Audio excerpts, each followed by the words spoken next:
Have you ever been told that your labs are normal, but you still feel exhausted, puffy, inflamed, anxious, stiff, foggy in the brain, and just not like yourself? Maybe your doctor told you, even though you had these feelings, that everything looked fine. Maybe your blood work all looked like it was within range and there were no abnormalities during normal physical testing with you. And yet you still felt like your body wasn't normal. It does not feel or did not feel like it did a few years ago. If that's you, and I'm guessing it might be, you are absolutely not imagining it. And today, I want to explain to you why this happens, especially in women in their midlife, especially around menopause and postmenopause, and why conventional testing often misses this bigger picture of what's truly going on. Because many women are experiencing physiological stress and inflammatory dysregulation long before this process shows up as a disease on standard labs. Hi, I'm Dr. Jodi Medell. I'm an integrative health and functional medicine practitioner with a doctorate in physical therapy. I am the founder of the Healing Continuum and the Healing Continuum method.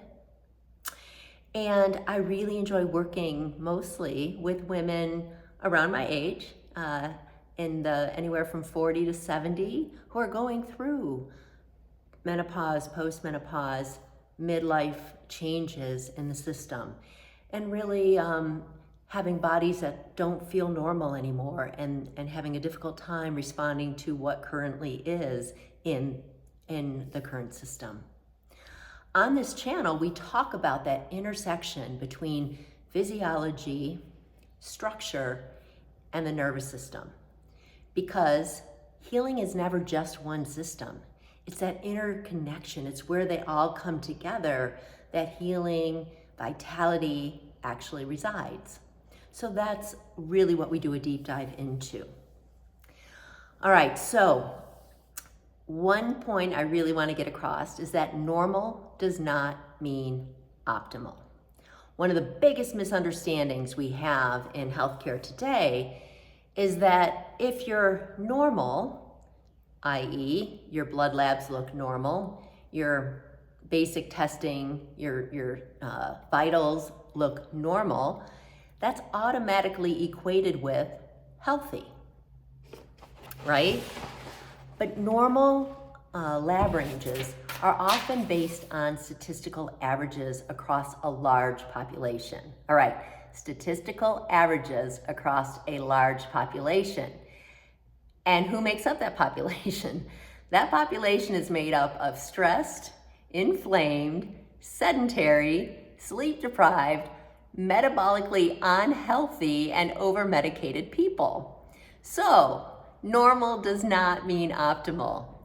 It simply means that your numbers have not crossed the threshold that they use to define a diagnosable disease.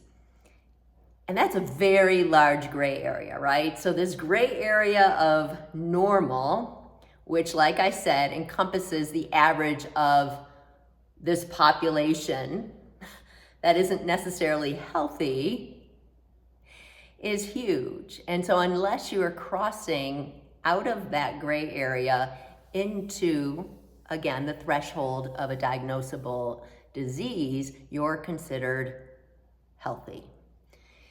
And many women live their lives in that gray zone.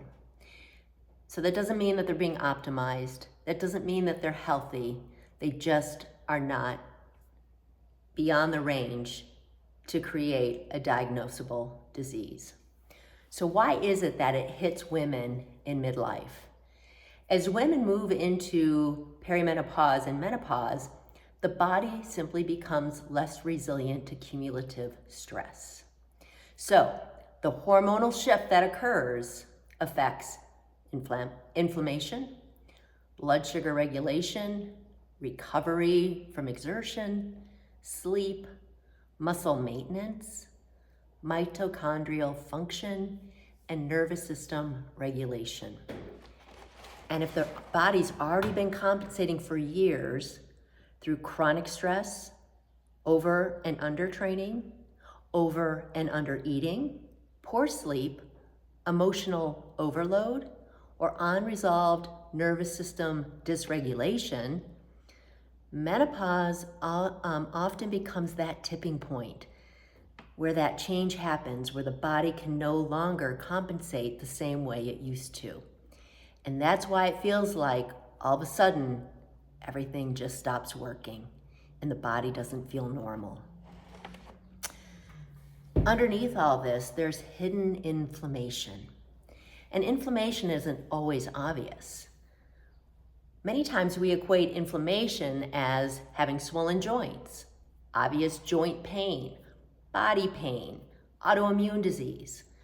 But inflammation can also look like brain fog, anxiety, poor recovery from exercise, stubborn weight gain, especially around the midsection, fatigue, sleep dysregulation, feeling wired but tired, increased sensitivity in the system as a whole to smells, to sounds, but also increased sensitivity emotionally, muscle tension, and digestive issues.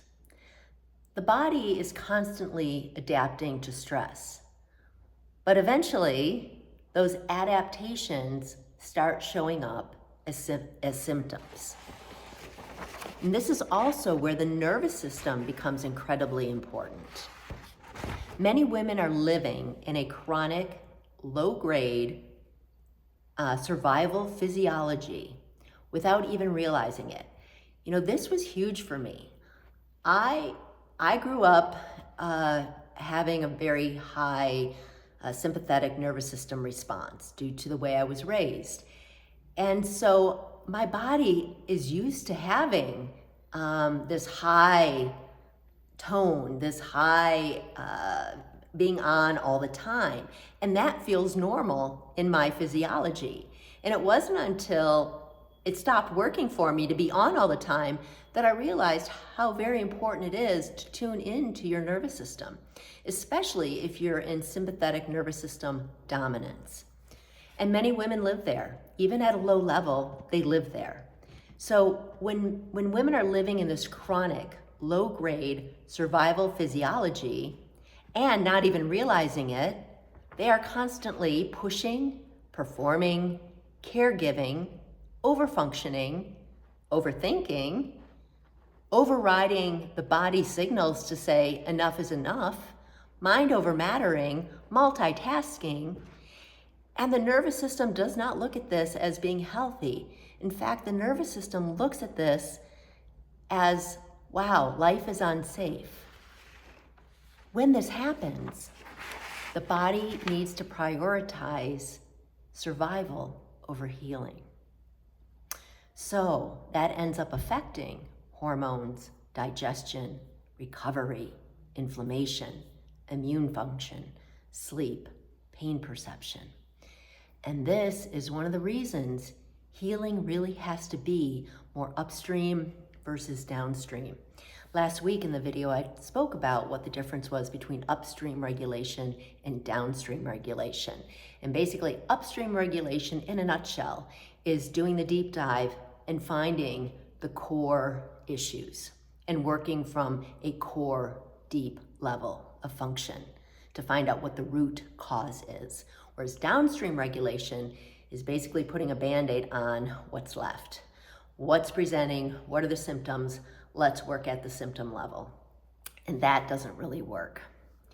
And that's why quick fixes no longer work.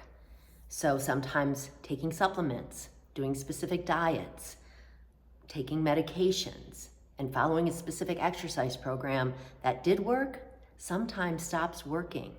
And again, because if you're only targeting the symptoms, that downstream regulation, and you're not truly understanding the physiology behind the drivers of why those symptoms are arising, then you often are layering even more stress upon an already stressed out system. The system is overwhelmed, and by just looking downstream and putting a Band-Aid on those problems that arise without fixing the upstream issue, the root cause, that pushes more stress onto the root cause. It can actually make your symptoms worse. Sometimes the body doesn't need more stimulus, more force, more stuff on it. What it really needs is more support, more regulation, more nourishment, more recovery, more space, more safety. It really needs to be loved on. So, if you're feeling frustrated because your labs look normal, you're being told that you're normal, everything is great, but your body feels completely different than that, please know your symptoms are real. Your body is simply communicating in a way that needs to be listened to. So often those symptoms are early signs that your system is under more stress than it can currently adapt to. Healing starts by learning to listen. Listen to the language of the body instead of suppressing it, fighting it, or ignoring it. And that's exactly what I hope to do on this channel, is to educate about how do we listen to our body? What does it mean to start at upstream regulation versus downstream regulation? How do we successfully combine both? If this resonated with you, I'd love for you to subscribe to the channel.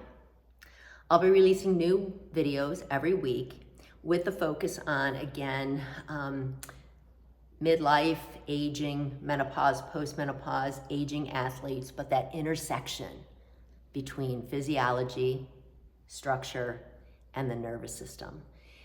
And remember, healing is not linear. Healing is a continuum. And if you have a friend who you feel like is going through the same things you are, and this might resonate with them, please go ahead and forward this video to them as well. Thanks so much for being here, and I look forward to seeing you next week.